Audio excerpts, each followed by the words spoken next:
نفسیاتی صحت ہوتی ہے، نفسیاتی صحت۔ ابن حزم ایک بہت بڑے ہمارے اسکالر ہوئے ہیں، مسلم اندلوسین اسکالر ہوئے ہیں 5ویں صدی ہجری کے۔ تو انہوں نے یہ کہا ہے کہ نفسیاتی صحت سے مراد یہ ہوتا ہے کہ انسان ان عوارض سے بچتا رہے، ان نفسیاتی عوارض سے اور کازز سے بچتا رہے جن کی وجہ سے جزا، فضا اور ہم، گریف، غم اس کو واقع ہو سکتے ہیں اس کے لیے۔ تو ان سے بچنے کے لیے وہ کیا اس کو چاہیے؟ اس کو آسودگی چاہیے۔ تو آسودگی کا جو قرآنی کنسیپٹ ہے، قرآن کریم میں آسودگی کو سکون یا سکینہ کے لفظ سے یاد کیا گیا ہے۔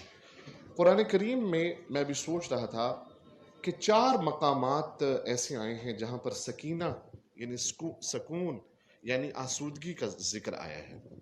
تو ہماری جو سائیکو نیورو امیونٹی جب ڈس آرڈرڈ ہو جاتی ہے تو اس کو آسودگی میں بدلنے کے لیے قرآنک کنسیپٹ کیا ہے، مذہب کا رول کیا ہے، تو وہ میں سوچ رہا تھا کہ 4 پوائنٹس ہیں اس کے۔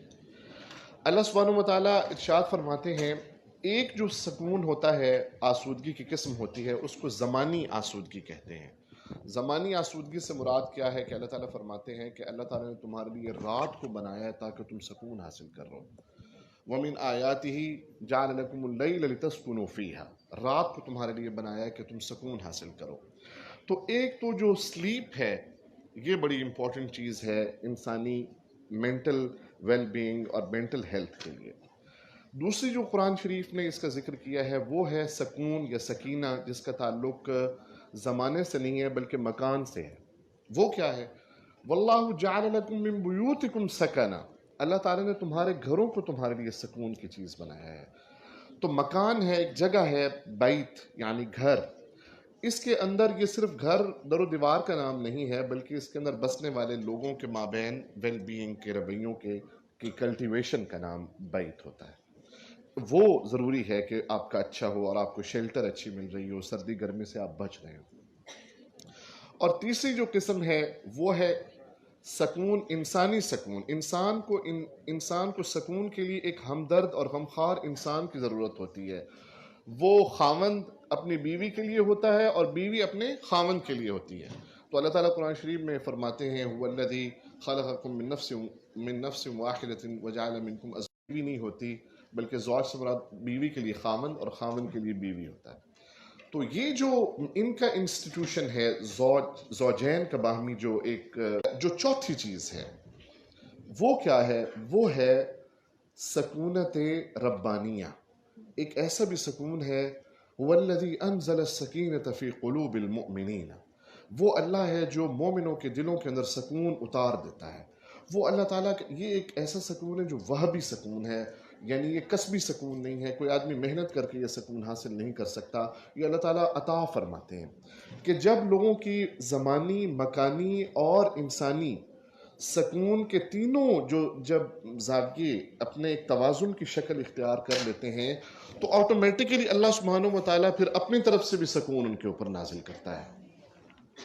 تو یہ چیز ذہن میں رکھیے کہ مذہب کا جو کانسیپٹ ہے اس میں یہ تو اسباب کے درجے میں آپ کو آسودگی کے ذرائع مل رہے ہیں، اور یہ سارے ہم ڈاکٹر علی ذوالقرنین صاحب کے پاس جائیں تو یہی کہتے ہیں نیند اچھی لو، اپنا ٹھیک رہو، سر ایسے ہی ہے۔ تو یہ چیزیں جو ہے ظاہر ہے کہ ہمیں آسودگی دیتی ہیں۔ ہماری آسودگی جو فیتھ کی بات کر رہی ہیں، اللہ سبحانہ و تعالیٰ پر جو اسٹرانگ ایک عقیدہ ہے اور توحید ہے، یہ انسان کو تمام بزدلیوں سے اور کووڈنس سے اور خوف اور ہیجانات سے اور اندیشوں سے پاک کر دیتا ہے کہ میرا خدا میرے ساتھ ہے۔ یہ ایک ایسی چیز ہے کہ مسلمانوں نے تھوڑے ہو کر بھی ڈھیروں کے اوپر فتح کیسے حاصل کی ہے؟ اسی عقیدہ توحید کی قوت سے کی ہے، توکل سے کی ہے، صبر سے کی ہے، رضا سے کی ہے، رضا بر قضا سے کی ہے، قناعت سے کی ہے۔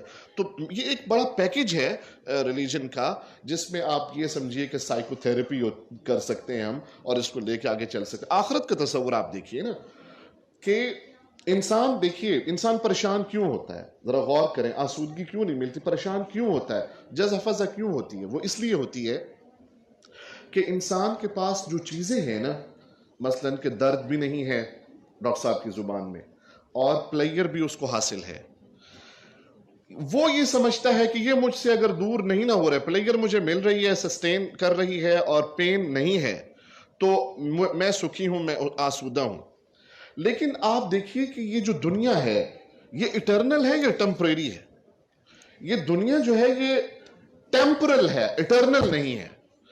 تو دنیا کی ٹیمپرنس جو ہے یہ ذہن میں رکھیے کہ پین بھی آئے گا اور پلیئر بھی جائے گا۔ ایک شاعر کہتا ہے یہ لذت دنیا، یہ رونق، یہ سرور، وَمَا الْحَيَاةُ الدُّنْيَا إِلَّا مَتَاعُ الْغُرُورِ، یہ جو دنیا کی زندگی ہے یہ دھوکے کا سامان ہے۔ آج آپ جوان ہیں تو پتہ ہی نہیں چلے گا، کل کو آپ کو بیماریاں اور عوارضات آ جائیں گے، اور ثُمَّ رَدَدْنَاهُ أَسْفَلَ سَافِلِينَ، پھر آپ ڈھلتے ڈھلتے وہ جوان، اچھا یہ آپ تھے جن کی بات جوانی کے چرچے ہوا کرتے تھے، جب آپ اپنے بازو کو مسلز کو پھلاتے تھے تو بنیان پھٹ جایا کرتی تھی، آج آپ سے بولا نہیں جا رہا اور اٹھنے کے لیے آپ کو 2 آدمی سہارا دے رہے ہیں۔ تو وہ آپ کی جو آپ کی قوتیں ہیں، جو آپ کے پلیئر کے ذرائع ہیں، انہوں نے کم ہونا ہے۔ تو مذہب اب کیا کرتا ہے؟ مذہب یہ کہتا ہے کہ آخرت کو ذہن میں رکھو اور آخرت کی تیاری کرو۔ حضرت علی کرم اللہ وجہ الکریم پھر یاد آ رہے ہیں، من عرف نفسہ فقد عرف ربہ، جس نے اپنے آپ کو سیلف ایکچولائزیشن کی، اپنے آپ کو پہچانا، اس نے اپنے رب کو پہچانا۔ مولانا روم کی ایک بات بس سنا کے پھر اس کو ہم ہینڈز اوور کرتے ہیں۔ مولانا رومی نے اپنی مثنوی کے اندر ایک بات لکھی ہے کہ کسی علاقے کا ایک رواج تھا کہ ساحل سمندر پر سال کی ایک مخصوص تاریخ کو جو شخص پہل ان کی دھرتی پر قدم رکھتا، ہر سال کی اس تاریخ پر جو پہلا آدمی قدم رکھتا اس کو اٹھا کر بادشاہ بنا دیتے تھے، اور جو پہلے 1 سال بادشاہ بنا بیٹھا ہوتا تھا، ایک بڑا ہی خطرناک جنگل ان کی دوسری سرحد پر پڑتا تھا، اس میں جا کے پھینک آتے تھے۔ تو ایسے ہی ہوا کہ ایک آدمی اس تاریخ کو اتفاقاً لنگر انداز ہوا جہاز، اور اس میں سے اس نے پہلا قدم جو ہی رکھا، انہوں نے تو اس کو گلے میں ہار پہنایا، لو جی آپ ہمارے بادشاہ، اور اس کو بادشاہت پہ بٹھا دیا۔ اور ان کو بتایا گیا کہ آپ 1 سال کے لیے بادشاہ ہیں، ٹھیک اسی تاریخ کو ایک نئے آدمی کو ہم تخت پہ بٹھائیں گے، اور آپ کو فلاں ایک جنگل ہے جس میں بڑے درندے ہیں خطرناک قسم کے، وہاں پھینک آئیں گے۔ تو اس آدمی نے کیا کیا؟ اس نے یہ کیا کہ جو ہی وہ تخت پہ بیٹھا، اس نے ایک میٹنگ بلائی، جتنے بھی مزدور تھے، جتنے بھی کارپینٹرز تھے، جتنے بھی معماران تھے، مستری تھے، ان سب کو بلایا، اور ڈیوٹی کیا لگائی؟ افواج کو بلایا، ان کے سارے اسلحہ سمیت ان کو اس جنگل میں بھیجا کہ جتنے خونخوار اور جنگلی درندے ہیں ان کو وہاں سے تلف کرو، اور جتنے بھی غلط قسم کے درخت ہیں اور جھاڑیاں ہیں اور خطرناک قسم کے چیزیں ہیں، ان سب کو وہاں سے صاف کرو، اور پھر مجھے 2 ماہ کے بعد رپورٹ پیش کرو۔ وہ رپورٹ پیش ہوئی کہ ہر چیز تلف ہو چکی ہے۔ پھر اس نے ذمہ لگایا کہ اب ایک خوبصورت محل تیار کیا جائے جس کا نقشہ یوں ہو اور فلاں ہو، اسی جنگل کے اندر۔ جب سال مکمل ہوا، مختصر کر رہا ہوں، جب سال مکمل ہوا تو اس بادشاہ کو کہا گیا کہ جناب آج آپ کی بادشاہت ختم ہے، آج ہم نے آپ کو اس جنگل میں لے جانا ہے، اور نیا بندہ جو آج آئے گا اس کو ہم نے تخت پہ بٹھانا ہے۔ اس نے کہا لے جاؤ۔ جب اس جنگل میں لے گئے اور جا کر ان کو پھینکنے لگے اس جنگل کے اندر کہ ابھی ان کو درندے کھائیں گے، تو وہاں کیا دیکھا کہ وہ تو جنگل نہیں تھا، ان کی اپنی سٹیٹ سے بھی ایک خوبصورت جزیرہ بن چکا تھا، اور اس میں اس کا محل بھی بن چکا تھا۔ تو اس نے کہا یہ کیا؟ تو اس نے کہا میں نے جب بادشاہ بنا تھا، جب میرے پاس یہ سارے ملکات اور میرے پاس یہ خوبیاں اور ساری توانائیاں مجھے ملی تھیں، تو مجھے یہ بھی علم تھا کہ میں نے فلاں جگہ پہ بھی جانا ہے، تو اس لیے میں نے اس سال کو ضائع نہیں کیا اور تیاری کرتا رہا ہوں، اور تیاری کرتے کرتے کرتے آج مجھے یہ نتیجہ مل رہا ہے۔ اب بے شک مجھے چھوڑ جاؤ اور نیا بادشاہ دکھاؤ۔ تو ہمارے پیارے نبی صلی اللہ علیہ وآلہ وسلم نے ارشاد فرمایا، الکیس من دان نفسہ وعمل لما بعد الموت، دانا وہ شخص ہے جو اپنے آپ کو پہچانے اور موت کے بعد جو آنے والی زندگی ہے اس کے لیے تیاری کرے۔ دانا وہ ہے۔ تو مینٹل ہیلتھ کس کے پاس ہے؟ اس کے پاس ہے جو مومن بھی ہے اور اس کو پتا ہے کہ میں نے آخرت میں جانا ہے، اور یہاں کی جو تعیشات ہیں اور یہاں کی جو لگژریز ہیں انہوں نے ڈیٹیریوریٹ ہونا ہی ہونا ہے، ان کے اندر کمی آنی ہی آنی ہے۔ تو میں اپنی زندگی کو اللہ کی رضا کے مطابق بسر کروں، حضور پاک صلی اللہ علیہ وسلم کی سنتوں پر نچھاور کروں، تو یہ ہے وہ کامیابی کا راستہ۔ وگرنہ تو پھر ڈاکٹر صاحب نے غالب کا شعر سنایا تو میں بھی سنا دیتا ہوں کہ وہ سر اگر نہ آئے تو مجھے ذرا یاد بھی دلا دیجیے گا. قید حیات و بند غم اصل میں دونوں ایک ہیں. قید حیات و بند غم اصل میں دونوں ایک ہیں. موت سے پہلے آدمی غم سے نجات پائے کیوں. یہ غم سے نجات کوئی نہیں ہم نے پایا.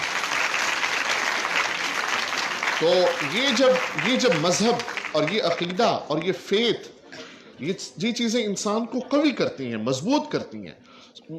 جو صحابہ تھے، اہل بیت اطہار تھے، سر کٹانے سے درگزر نہیں کیا. کیا وجہ تھی؟ وجہ یہ تھی کہ آخرت میں ان کو یقین تھا کہ وہاں پھر حضور اکرم صلی اللہ علیہ وسلم کے ہاتھوں سے جام کوثر ملے گا اور جنت کے نظارے اور بہاریں ملیں گی. یہ زندگی تو کسی نہ کسی طرح گزر جائے گی. غم بھی گزشتنی ہے، خوشی بھی گزشتنی. ان کا موقف یہ تھا. ہم تو کہتے ہیں کہ غم ختم ہو، ان کا موقف یہ تھا کہ غم ہو. غم بھی گزشتنی ہے، غم نے بھی گزر جانا ہے. غم بھی گزشتنی ہے، خوشی بھی گزشتنی. کر غم کو اختیار کہ گزرے تو غم نہ ہو.